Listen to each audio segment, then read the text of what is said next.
जो नाबालिग के साथ, जो हमारी स्त्री के साथ, जो हमारी बहन के साथ, जो हमारी नारी शक्ति के साथ इस तरह का है, जिन्होंने हरकत करता है, तो सऊदी अरब की तरह फांसी की सजा होनी चाहिए, बीच बाजार में गोली मार दी जानी चाहिए, ऐसा कानून पास होना चाहिए। बेटी बचाओ बेटी पढ़ाओ की बात करते हो, बेटी पढ़ाने से तो आप रहे। 30,000 देश में स्कूल बंद कर दिए जहां पे गरीबों के बच्चे पढ़ते थे। और हरकत करता है तो सऊदी अरब की तरह फांसी की सजा होनी चाहिए, बीच बाजार में गोली मार दी जानी चाहिए, ऐसा कानून पास होना चाहिए। बेटी बचाओ बेटी पढ़ाओ की बात करते हो, बेटी पढ़ाने से तो आप रहे। 30,000 देश में स्कूल बंद कर दिए जहां पे गरीबों के बच्चे। इंसानियत को शर्मसार करने वाली खबर निकल के आ रही है, जहां पर एक 13 से 14 साल की बच्ची के साथ दुष्कर्म करा जाता है, फिर वहीं उसे जो है मरने के लिए छोड़ दिया जाता है। तो चलिए हमारे साथ इस वक्त सोशल एक्टिविस्ट के साथ पेरेंट एसोसिएशन यूनियन के प्रेसिडेंट मौजूद है, तो चलिए उनसे बात करने का प्रयास करते हैं। नमस्कार सर।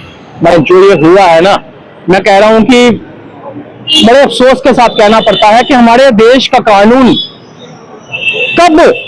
कब बनाया जाएगा कि जब भी किसी नाबालिग की तरफ, जब भी किसी हमारी नारी शक्ति के साथ अगर इस तरह का हादसा होता है, इस तरह का रेप होता है, कब कानून बनाया जाएगा कि बीच बाजार में फांसी दी जाएगी, बीच बाजार में गोली मारी जाएगी। अरे मैं बोलना चाहता हूं 13 से 14 साल की बच्ची का रेप हो जाता है, प्रेग्नेंट हो जाती है बच्ची, उसके बाद उसकी मौत हो जाती है। आप सोचिए कि अगर वो 13 से 14 साल की बच्ची का अबॉर्शन करवाने नहीं जा रहे होते या गए होते तो सामने ही नहीं आता, पता ही नहीं चलता कि किसी इंसान ने उसको प्रेग्नेंट किया है।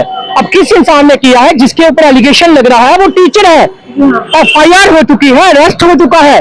FIR में सेक्शन क्या लगाएगी वो नहीं बताई जा रही। यहाँ जैसे टीचर और स्टूडेंट का रिश्ता काफी पायस होता है, एक गुरु का रिश्ता होता है, वो किया गया था। आज के टाइम शिक्षा का मंदिर वो तो सरकारों ने रहने ही नहीं दिया। पहले टाइम टीचर गुरु होता था, आज के टाइम वो तो है ही नहीं, क्योंकि कुछ चंद लोग ऐसे हैं जिन्होंने ये रिश्ता खत्म कर दिया है। पहले 5 साल की बच्ची के साथ रेप हुआ, फिर कश्मीर में एक टीचर के ऊपर जब स्टूडेंट ने प्रोटेस्ट किया,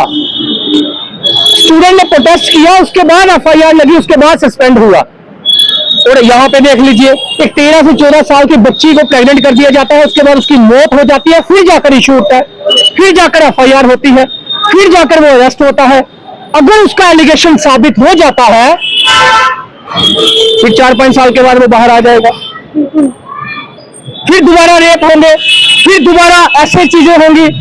लेकिन इसको जड़ से कैसे उखाड़ा जाए, इसको जड़ से कैसे पकड़ा जाए? क्या किसी लीडर के दिमाग में नहीं आता, किसी MP के दिमाग में नहीं आता, किसी MLA के दिमाग में नहीं आता कि असेंबली और पार्लियामेंट में आवाज रखी जाए कि ऐसा कानून पास होना चाहिए हमारे देश में कि जो नाबालिग के साथ, जो हमारी स्त्री के साथ, जो हमारी बहन के साथ, जो हमारी नारी शक्ति के साथ इस तरह का है, जिन्होंने हरकत करता है, तो सऊदी अरब की तरह फांसी की सजा होनी चाहिए, बीच बाजार में गोली मार दी जानी चाहिए, ऐसा कानून पास होना चाहिए। बेटी बचाओ बेटी पढ़ाओ की बात करते हो, बेटी पढ़ाने से तो आप रहे। 30,000 देश में स्कूल बंद कर दिए जहां पे गरीबों के बच्चे पढ़ते थे। और रही बात बचाने की, तो बचा भी आप नहीं पा रहे।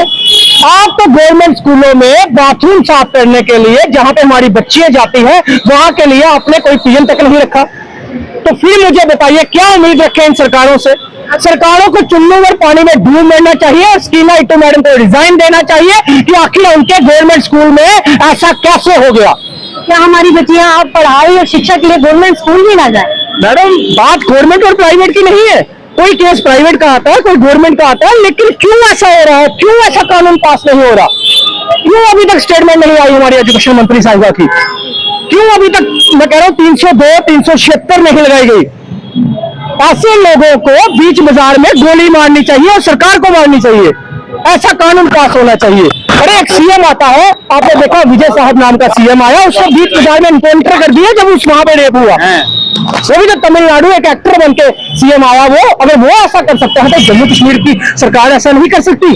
तो हमारा सवाल है कि हमारे जम्मू कश्मीर में ऐसा जो कानून है वो लागू नहीं हो सकता? सिर्फ बाहर के राज्य में हो रहा है, क्या यहाँ नहीं हो सकता? 75% 80% मेजॉरिटी है मुसलमानों की, तो जब सऊदी अरब में ऐसा कानून हो सकता है तो क्या सरकार यहाँ पे फुल मेजॉरिटी में बैठी हुई है? लाए ना ऐसा कानून। अगर सेंटर नहीं लाना चाहती तो आप लाइए, आप जम्मू कश्मीर में ऐसा कानून लाइए, आप असेंबली में पास कीजिए कि जो रेप करेगा, जो स्टूडेंट के साथ रेप होगा, जो नाबालिग के साथ रेप होगा, जो नाबालिग को गंदी नजर से देखेगा, उसको सीधे बीच बाजार में गोली या फांसी देनी चाहिए। जब सऊदी अरब में ये कानून हो सकता है तो जम्मू कश्मीर में क्यों नहीं?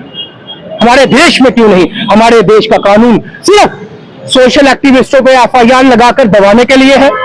हमारे देश का कानून सिर्फ ओपोजिशन को दबाने के लिए है। हमारे देश का कानून ईडी और सीबीआई पीछे लगाने के लिए है। हमारे देश का कानून गलत इस्तेमाल करने के लिए है। लेकिन हमारे देश के कानून को सही तरह इस्तेमाल क्यों नहीं करना किया जाता? क्यों बेटी बचाने के लिए ऐसा कानून निकाला जाता? क्यों बेटी बचाने के लिए पार्लियामेंट में एक ऐसा कानून पास हो कि बीच बाजार में गोली या फांसी की सजा दी जानी चाहिए अगर एलिगेशन साबित हो? बेटी पढ़ाने के लिए तो काफी स्कीम्स निकलती हैं, बट उनकी जब रेप होते हैं तब उसके लिए कुछ नहीं होता। बड़ा अफसोस के साथ कहना पड़ता है। मैडम, आप मुझे बताइए, जिनके घर में वो बच्ची जिनकी चले गई, जिन बच्ची को 13-14 साल की बच्ची को प्रेग्नेंट कर दिया गया, अरे माँ बाप को पता ही नहीं चलता अगर बच्ची प्रेग्नेंट नहीं होती, माँ बाप को बाहर ये खबर ही नहीं आती अगर वो बच्ची की मौत नहीं होती। तो सोचिए कि ऐसे दरिंदे और ऐसे लोगों को क्यों फांसी नहीं होनी चाहिए? क्यों अगर एलिगेशन साबित होता है तो क्यों ऐसे लोगों को गोली बीच में बाजार में नहीं मारनी चाहिए? गुरु के नाम पे काला धब्बा, वो टीचर जिसने जो एक बच्ची को, मासूम सी बच्ची तो 13-14 साल की थी, जिसने अपनी काफी उम्र अभी देखनी थी, पढ़ना था, लिखना था, आज उसकी सारी उम्र पड़ी थी और उसके साथ ये घिनौना कार्य करके आज वो बच्ची हमारे बीच नहीं रही है।